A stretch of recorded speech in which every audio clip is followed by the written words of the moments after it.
Hi, I'm Mo Wolf, CEO of Little Honeyzzz LLC, makers of Bee Rescued Propolis Care and Bee Energized Raw Bee Pollen products.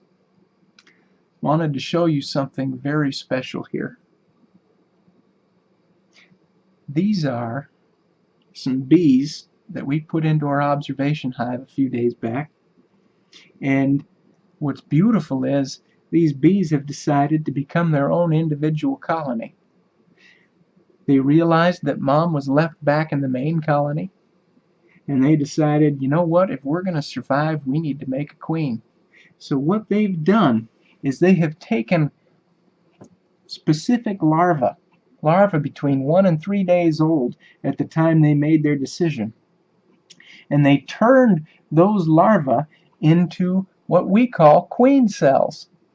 And you can see those queen cells. There's one here, there's one here, that lump hanging down there, there's one here, there's a couple built right into the comb, there's another one here, and there's one up here, and there's a couple on the back side as well. Now, why that's significant is these bees have decided they want to survive. These bees have made that decision. They're going to do it. And so in order to do it, they know they need to make a queen, because someone's got to lay the eggs. And so they have taken these larvae, like I said, and they started feeding them a very special royal jelly. Now, royal jelly, those ingredients are mandibular gland excretion and pharyngeal gland excretion, little glands up there on the side of their heads. Now, what they'll do is they'll take these excretions and they'll mix them together, and they'll feed them to the larva within the comb. And that larva will be sustained. That's their food for several days. It's their only food for about 3 days, and on the 4th and 5th day, their diet's getting supplemented with a little pollen and a little honey. Now, here's the thing. These worker bees here, that royal jelly mixture was 30% pharyngeal, 70% mandibular.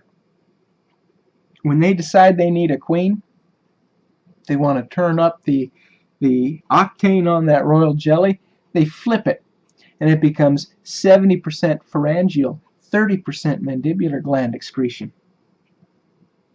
And they'll feed that to these larvae that they've picked, like I said, between 1 and 3 days old,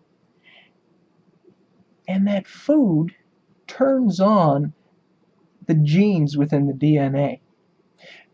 Up until the stimulus of that special royal jelly, and it doesn't work with regular royal jelly, it has to be the special stuff. Up until it's been stimulated by this special royal jelly, those genes are remaining dormant.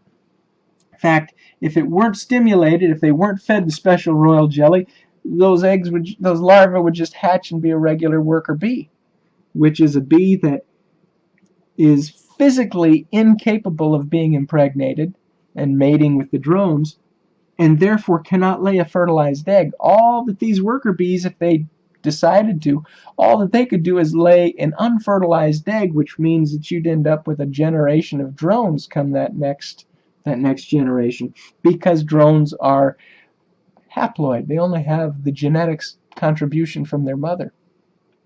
They come from an unfertilized egg.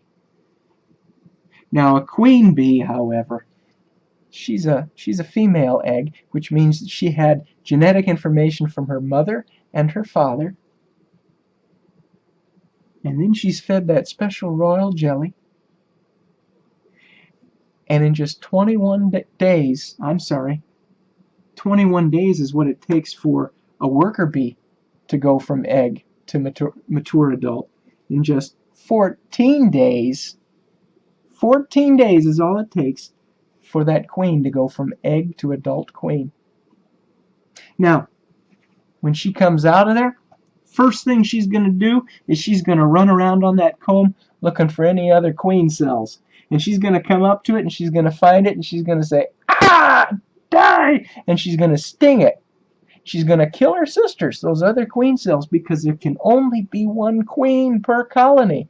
Kind of like a bad sci-fi movie. It can only be fun. And no, they don't speak with a German accent. These are Italian bees. And I can't do an Italian accent, so work with me. Anyway, she will come out and she will sting her sister cells and kill them. If one of these other cells hatches first and they meet up on the comb, oh, brother, there will be a battle, and they will be fighting and they will sting, and in the end, there will be one left. And that one remaining queen will become queen of this colony. Now, what we're going to do is we're going to watch this colony for a few days, and we're going to see which one of these ladies hatches first. And what we'll do is we'll wait for it to hatch, so that way we don't disturb them in their cells. Those cells are very delicate, and by pulling them out and banging them around, you can cause that larva that's metamorphosizing within her cell there, you can cause her little cocoon in there to bang against the inside of her cell. And if that happens, the inside of that cocoon will be jostled, and that larva that's changing, that's metamorphosizing, that larva could be damaged. And you don't want a damaged queen. We want to give these ladies the very best opportunity to survive.